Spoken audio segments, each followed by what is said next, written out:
السلام علیکم 1 point news کے علاقائی بلیٹن کے ساتھ میں ہوں عائشہ حمید۔ سب سے پہلے آپ کو بتائیں کہ میر پور ماتھیلو کے قریب مساوا نہر میں نہاتے ہوئے 15 سالہ نوجوان مختار کوڑی ڈوب گیا۔ اطلاعات ملتے ہی ریسکیو ٹیموں نے فوری سرچ آپریشن شروع کر دیا ہے، تاہم کئی گھنٹے گزرنے کے باوجود نوجوان کا کوئی سراغ نہیں مل سکا۔ ریسکیو اہلکار کشتیوں، غوطہ خوروں اور جدید آلات کی مدد سے مسلسل سرچ آپریشن جاری ہے۔ واقعے کے بعد اہل خانہ شدید پریشانی میں مبتلا ہے اور نوجوانوں کی بحفاظت بازیابی کے لیے دعائیں کر رہے ہیں۔ انتظامیہ کا کہنا ہے کہ گرمی کے موسم میں نہروں میں نہانے کے دوران ایسے حادثات میں اضافہ ہو جاتا ہے، اس لیے شہری احتیاط کریں اور بچوں کو نہروں کے قریب جانے سے روکیں۔ شکارپور میں وسیم شیخ قتل کیس میں اہم پیش رفت سامنے آئی ہے۔ پولیس نے واقعے کے 24 گھنٹوں کے اندر دونوں نامزد ملزمان فراز بروہی اور جواز سنجرانی کو گرفتار کرنے کا دعویٰ کیا ہے، جبکہ کیس کی مزید تفتیش جاری ہے۔ اے ایس پی سٹی محمد آصف کرہل نے پریس کانفرنس میں بتایا ہے کہ انٹیلیجنس معمولات اور مسلسل چھاپہ مار کارروائیوں کے نتیجے میں ملزمان کو گرفتار کیا گیا۔ پولیس کے مطابق دوران تفتیش ملزمان نے قتل میں ملوث ہونے کا اعتراف کیا ہے۔ پولیس نے 9 محرم کو روڑی میں ہونے والے جھگڑے اور اس قتل کے ممکنہ تعلق کا بھی جائزہ لے لیا ہے، جبکہ تمام شواہد کی روشنی میں مزید قانونی کارروائی جاری رہی ہے۔ عارف والا کی نئی اسسٹنٹ کمشنر صوبیہ فلک راؤ نے چارج سنبھالتے ہی تحصیل ہیڈ کوارٹر اسپتال کا اچانک دورہ کیا اور مختلف وارڈز، ایمرجنسی، ڈسپنسری اور دیگر شعبوں کا تفصیلی معائنہ کیا۔ اسسٹنٹ کمشنر نے صفائی، ادویات کی دستیابی، طبی سہولیات اور عملے کی حاضری کا جائزہ لیا۔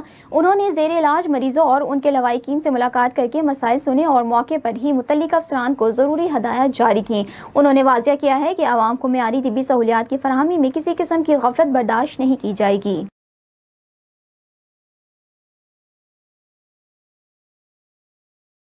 گوجرانوالہ کے مختلف علاقوں میں 3 پولیس مقابلوں کے دوران ایک مبینہ منشیات فروش ہلاک، جبکہ 3 ریکارڈ یافتہ ملزمان زخمی حالت میں گرفتار کر لیے گئے۔ مختلف کارروائیوں میں منشیات اور ناجائز اسلحہ بھی برآمد کیا گیا۔ پولیس کے مطابق صدر وزیر آباد میں مبینہ منشیات فروش عماد عرف مادی اپنے ساتھیوں کی فائرنگ سے ہلاک ہوا، جبکہ اس کے قبضے سے 6 کلو گرام چرس اور اسلحہ برآمد کیا گیا۔ لدھیرو والا، وڑائج اور پیپلز کالونی میں بھی کارروائیوں کے دوران رہزنی اور چوری کے مقدمات میں مطلوب ملزمان زخمی حالت میں گرفتار کیے گئے۔ فرار ملزمان کی گرفتاری کے لیے خصوصی ٹیمیں تشکیل دے کر سرچ آپریشن اور ناکہ بندی جاری ہے۔ شیخ پورہ کے علاقے میاں علی فقیرہ میں صلح کے بہانے بلائے گئے افراد پر فائرنگ سے 18 سالہ علی رضا جاں بحق جبکہ احمد رزاق زخمی ہو گیا۔ واقعے کے بعد علاقے میں خوف و ہراس پھیل گیا۔ پولیس نے مقتول کے والد کی مدیت میں مقدمہ درج کر کے ملزمان کی گرفتاری کے لیے ٹیمیں تشکیل دے دی ہیں۔ ایف آئی آر کے مطابق چند روز قبل معمولی جھگڑے کے بعد صلح کے لیے بلایا گیا تھا، جہاں مبینہ طور پر فائرنگ کر دی گئی۔ زخمی کو طبی امداد فراہم کی جا رہی ہے، جبکہ پولیس مختلف پہلوؤں سے واقعے کی تحقیقات کر رہی ہے۔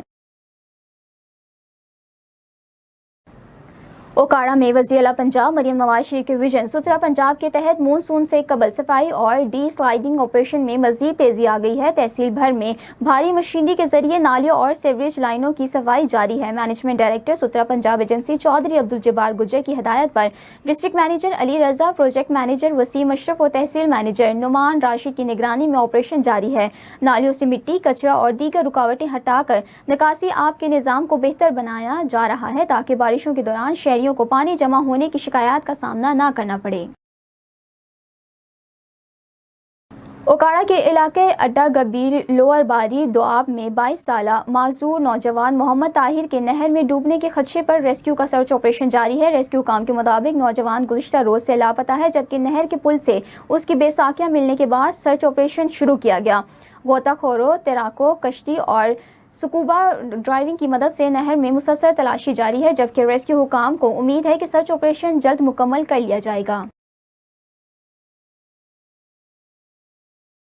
حکومت سندھ کی ترجمان اور رکن سندھ اسمبلی سمیٹا افضل سعیدہ نے بے نظیر بھٹو شہید human resources research and development board کے مرکزی دفتر کا دورہ کیا اور ادارے کی کارکردگی کا جائزہ لیا۔ دورے کے دوران سیکیورٹی ادارے نے جاری تربیتی پروگراموں، سالانہ کارکردگی اور مستقبل کے منصوبوں پر تفصیلی بریفنگ دی۔ بتایا گیا ہے کہ بورڈ نوجوانوں کو جدید فنی تربیت، مارکیٹس کی ضروریات کے مطابق ہنر اور روزگار کے بہتر مواقع فراہم کرنے کے لیے مختلف منصوبوں پر مؤثر انداز میں کام کر رہا ہے۔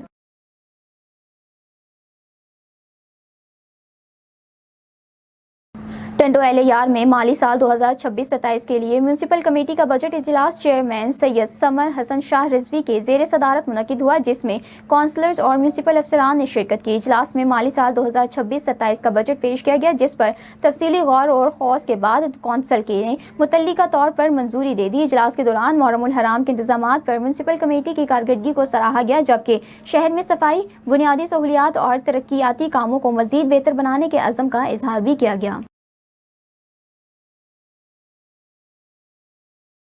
سوہاوا اسسٹنٹ کمشنر سوہاوا کی زیر نگرانی شجرکاری مہم کا انعقاد۔ اسسٹنٹ کمشنر سوہاوا کی زیر نگرانی ماری پیٹرولیم غوری بلاک کے تعاون سے گرین بیلٹ سوہاوا میں شجرکاری مہم کا انعقاد کیا گیا، جس کے دوران 120 پودے لگا کر ماحول کو سرسبز اور شاداب بنانے کے عزم کا اعادہ کیا گیا۔ اسسٹنٹ کمشنر کی زیر نگرانی شجرکاری مہم کا باقاعدہ آغاز کیا گیا۔ شجرکاری نے نہ صرف ماحولیاتی آلودگی کے خاتمے، موسمیاتی تبدیلیوں کے اثرات میں کمی اور صاف و شفاف فضا کی فراہمی کا مؤثر ذریعہ ہے، بلکہ یہ آنے والی نسلوں کے لیے ایک محفوظ، صحت مند اور خوبصورت ماحول کی ضمانت بھی ہے۔ ون پوائنٹ نیوز سے فی الوقت اتنا ہی۔ مزید خبروں اور اپڈیٹس کے لیے دیکھتے رہیں ون پوائنٹ نیوز۔